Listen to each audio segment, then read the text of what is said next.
All right, let's break down a match that had absolutely everything.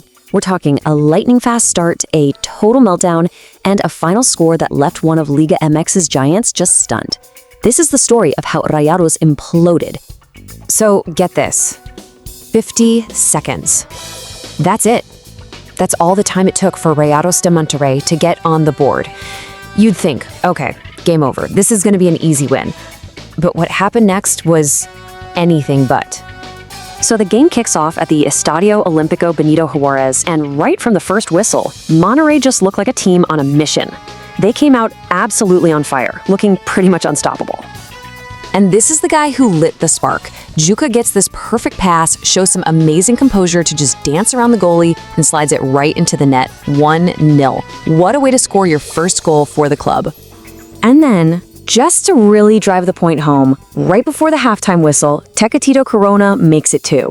So at 2-0, this thing looked like it was a done deal. Rayados were just cruising, and those 3 points felt like they were already in the bag. But here's the thing. While the scoreboard looked great, Rayados was fighting a completely different battle behind the scenes. See, under the surface of that comfortable lead, a huge crisis was brewing, and it was tearing the team apart from the inside. I mean, this wasn't just some bad luck. This was a full-on injury catastrophe.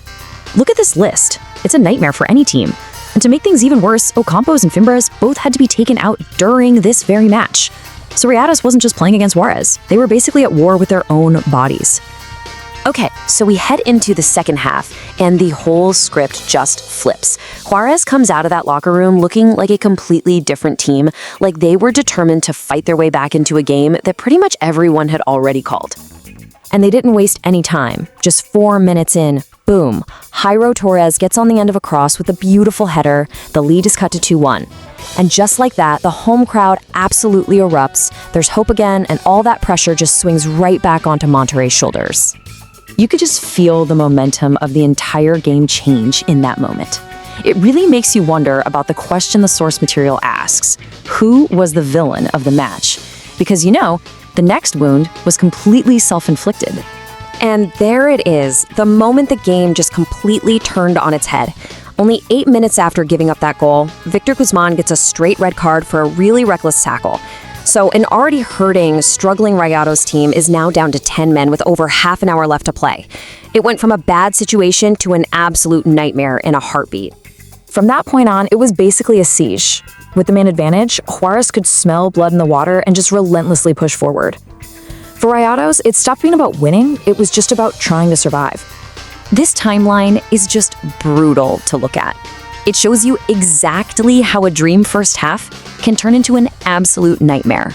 A goal let in, a player sent off, and it all just builds and builds to one final, heart-stopping moment.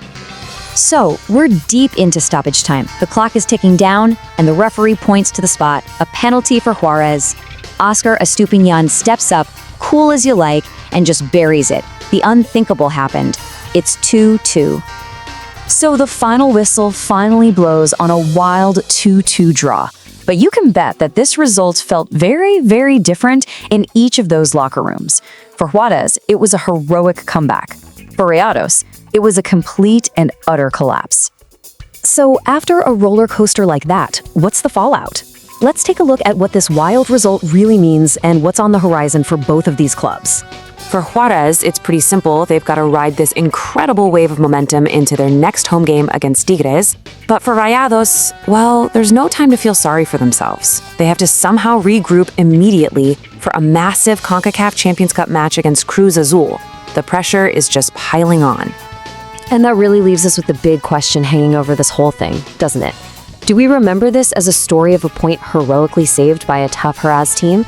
Or does this go down in the books as 2 crucial points that were just inexplicably thrown away by a Rayados team that completely fell apart?